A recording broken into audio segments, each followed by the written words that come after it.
बहुत साल पहले पहाड़ों के बीच बसा एक गांव था, मोहनपुर। कहते हैं वहां मिट्टी में खुशबू से ज्यादा रहस्य घुला था।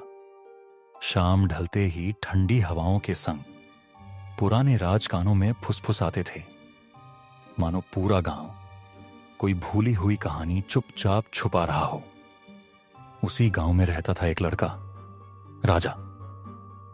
एक गरीब लड़का जिसके पास थी सिर्फ टूटी झोपड़ी और बीमार मां। वो हमेशा सोचता था कि कब उसकी किस्मत बदलेगी, और फिर एक रात उसकी किस्मत ने करवट ली। एक सर्द रात थी, पूरा गांव ठंड से सिकुड़ा पड़ा था, हर कोई गहरी नींद में डूबा था। तभी राजा के दरवाजे पर दस्तक हुई। दरवाजा खोलते ही राजा ने देखा एक लंबा दुबला आदमी काले कपड़ों में, हाथ में पुरानी लालटेन लिए खड़ा था।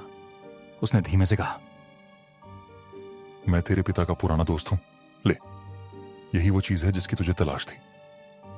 उसने राजा की हथेली पर एक पुराना रेडियो रख दिया जिस पर धुंधले अक्षरों में लिखा था 1940।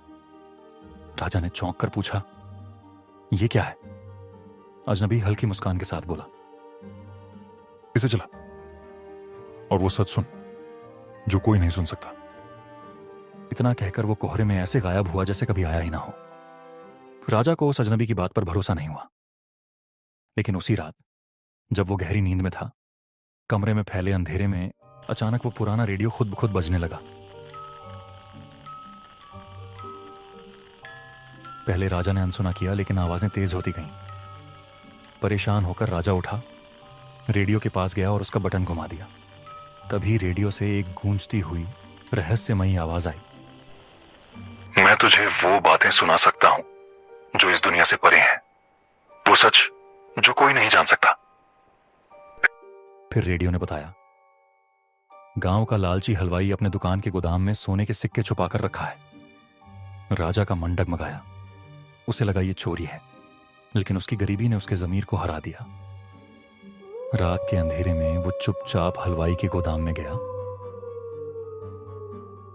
और वहां से सोने के सिक्के लेकर अपने घर लौट आया। वो बहुत खुश था। उसे लगा अब उसकी गरीबी खत्म हो जाएगी। पर कहानी यहीं नहीं रुकी। कुछ दिन बाद फिर वही रेडियो खुद बज उठा।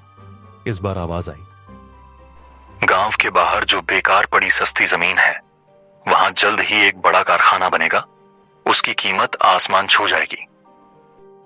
अगले ही दिन राजा ने वो जमीन बेहद सस्ते दाम पर खरीद ली।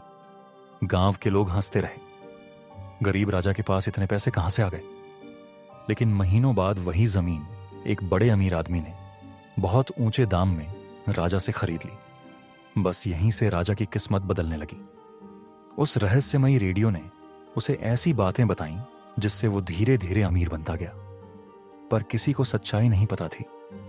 लेकिन असली खेल अब शुरू हुआ।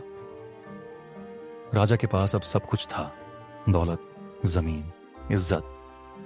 फिर भी दिल में अजीब सा खालीपन, बेचैनी और बुरे ख्याल घर करने लगे। रात में वो रेडियो अपने आप बज उठता।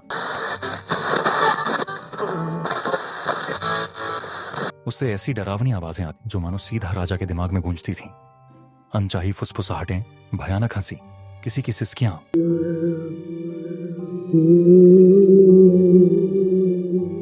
राजा डिप्रेशन में डूबता जा रहा था। उसे समझ नहीं आ रहा था, सब कुछ होते हुए भी मैं इतना बेचैन क्यों हूं। तभी उसी भयानक रात में वो अजनबी फिर लौट आया। इस बार वो बेहद कमजोर, पीला और थका हुआ लग रहा था।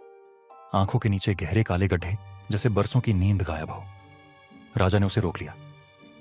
तू कौन है? ये सब क्या है? ये रेडियो तूने मुझे क्यों दिया?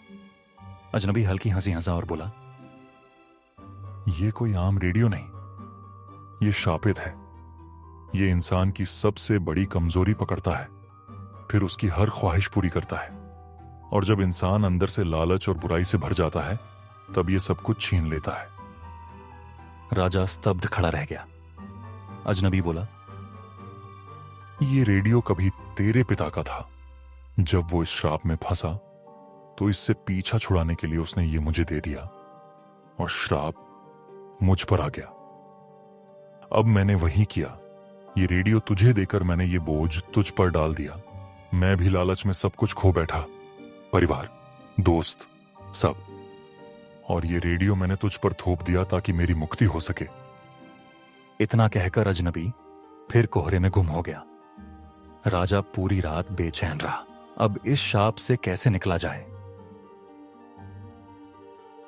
सुबह जब मां ने उसे बेचैन और चिंतित देखा तो उसके पास जाकर सारी बात पूछी। राजा ने पूरी कहानी शुरुआत से बता दी। तब मां ने उसे समझाया, बेटा, जैसे बाकी लोग करते हैं वैसे किसी और को ये श्राप मत दे।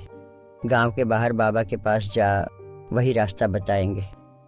राजा बाबा के पास पहुंचा। बाबा ने रेडियो देखा और बोले, ये एक बुरी आत्मा से जुड़ा है। इससे छुटकारा पाने का एक ही तरीका है, अपनी पूरी दौलत छोड़ दे और पूर्णिमा की रात इसे जलाकर मिट्टी में दफना दे। राजा ने फैसला कर लिया। उसने अपनी सारी दौलत जमीनें दान में दे दी और पूर्णिमा की रात बाबा के साथ मिलकर उसने वो रेडियो जलाया और गांव के बाहर जमीन में गाड़ दिया। जैसे ही रेडियो जमीन में समाया, आसमान में बिजली चमकी, हवाएं तेज चलीं और फिर सब कुछ शांत हो गया। गांव के लोगों ने देखा राजा फिर से साधारण हो गया, पर इस बार उसकी आंखों में एक अलग चमक थी, मेहनत और सच्चाई की चमक। राजा ने नई जिंदगी शुरू की, इस बार जादू या शॉर्टकट नहीं, बल्कि मेहनत और ईमानदारी से। धीरे धीरे वो फिर से खुशहाल और इज्जतदार बन गया। पर अब उसे मालूम था, बिना मेहनत की दौलत हमेशा छिन जाती है। और वो अजनबी शायद कहीं और किसी लालची इंसान की तलाश में भटक रहा होगा।